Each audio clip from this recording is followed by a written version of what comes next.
श्री चंद्रशेखर जी। माननीय सभापति जी, जय भीम। बहुजन समाज में जन्मे सभी संतों, गुरुओं, महान पुरुषों को नमन करता हूं, जिनमें महात्मा ज्योतिबा फूले, डॉक्टर बाबा साहब अम्बेडकर और मान्यवर काशीराम साहब को मैं याद भी करता हूं आज के दिन पर। साथ साथ नगीना की महान जनता और भीम आर्मी और हमारी पार्टी आज़ाद समाज पार्टी काशीराम के साथियों का भी धन्यवाद करता हूं। इसके बाद अपने कुल गुरु जगत गुरु सदगुरु रविदास जी महाराज को भी मैं नमन करता हूं, जिन्होंने दुनिया को लगभग 600 साल पहले बेगमपुरा शहर के रूप में दुनिया का सबसे महान लोकतांत्रिक दर्शन दिया। अध्यक्ष महोदय, माननीय सभापति जी, 14 अगस्त 1947 को ये देश अंग्रेजों के अधीन था। 15 अगस्त 1947 को हम लोग आज़ाद हुए।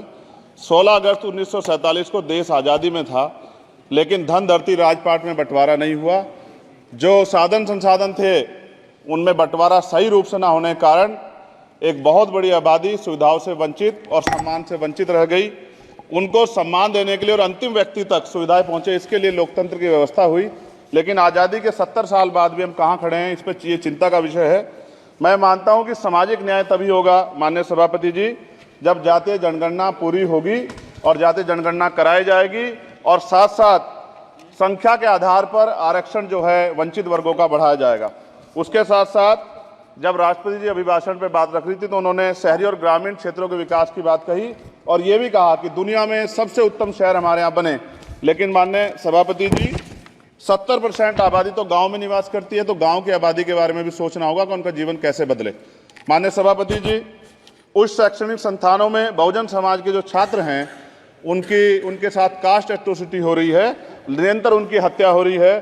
साथ साथ जो सरकारी कर्मचारी हैं दफ्तरों में, उनके साथ भी जो SC ST OBC और मुस्लिम और अन्य धार्मिक अल्पसंख्यक उनके साथ भी माननीय सभापति जी जातिगत और धार्मिक जो है शोषण किया जा रहा है।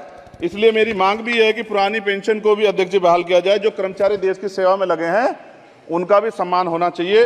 साथ साथ सभापति जी, भाजपा ने चुनावी लाभ के लिए सबका साथ सबका विकास के नारे दिए जो खोखले हैं, क्योंकि 10 साल में दलित, पिछड़े, आदिवासी, मुस्लिम और अन्य धार्मिक अल्पसंख्यक जो अत्याचार हुए हैं वो किससे छिपे हुए नहीं हैं। ये गलत है, ये बंद होना चाहिए।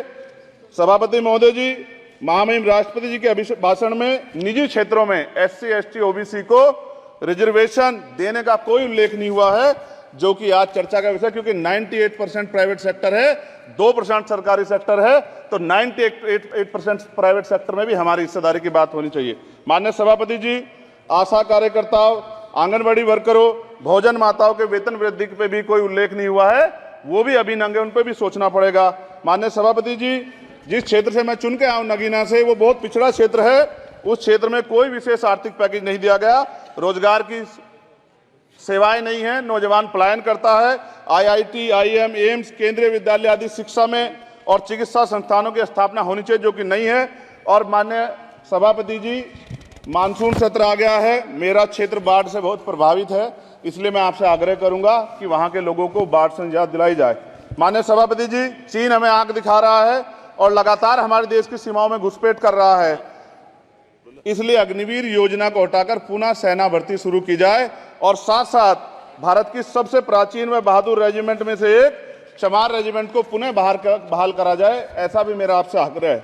माननीय सभापति जी, पिछले सारे प्रधानमंत्रियों ने मिलकर जितना कर्ज लिया है उससे दुगना कर्ज हमारे वर्तमान के प्रधानमंत्री जी ने लिया है। किसान अगर अपना कर्ज माफ कराने के लिए जाता है तो लाठी झेलनी पड़ती है, जबकि सरकार ने धन्ना सेठों का 15 लाख करोड़ रुपया माफ किया है।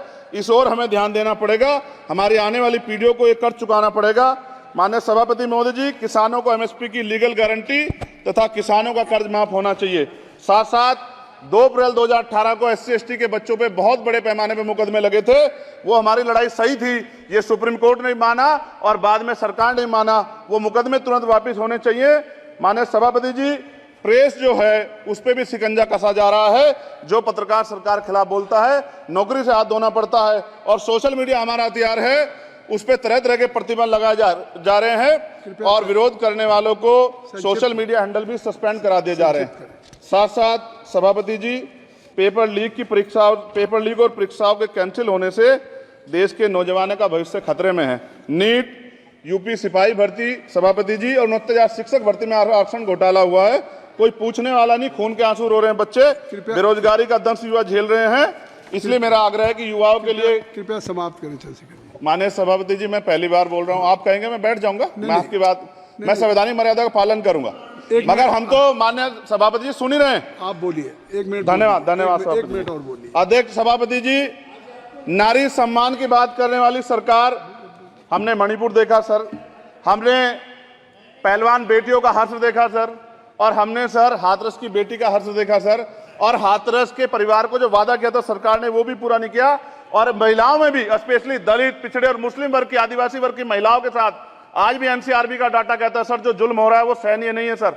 साथ साथ कोविड में तैरती, हमने कोविड में बहुत सुना सर, कोविड में तैरती लाशें भी गंगा में हमने देखी है सर, और मजदूरों का हाल भी हमने देखा है। सभापति जी, बस सब समाप्त कर रहा हूं। नोटबंदी पे छोटे मजले उद्योग की जो कमर टूटी वो भी हमने देखी है। सभापति जी, शैक्षणिक संस्थानों, विश्वविद्यालयों में, चिकित्सा संस्थानों में ओबीसी एसटी के योग्य अभ्यर्थी को एनएफएस करके जिस तरह निकाला जा रहा है, लेटरल एंट्री करके जिस तरह हमारे रास्ते बंद किए जा रहे, ये भी हम देख रहे हैं सभापति जी। साथ साथ मेरा ये कहना है सर, ये सबका इशू है कि प्राइवेट कर्मचारी सर और सरकारी भी कई जगह पे 8 से ज्यादा घंटों से काम करते हैं, और उनको जो सर उचित वेतन भी नहीं मिलता, तो न्यूनतम वेतन 20,000 रुपए तय हो और 24 घंटे की ड्यूटी। उदाहरण के तौर पे यूपी पुलिस सर बहुत पूरा काम करते हैं वो लोग। वो राज्य के विषय हैं, आप यहाँ सर मैं आपके राज्य सरकार के लिए भी आपके संज्ञान में डाल रहा हूँ। विषय सर पुलिस सब जगह है सर, लेकिन सवाल ये है सर, बहुत पसीना बातें हैं, 8 घंटे की ड्यूटी और वेतन विसंगति, बॉर्डर स्कीम से उनको जो है बाहर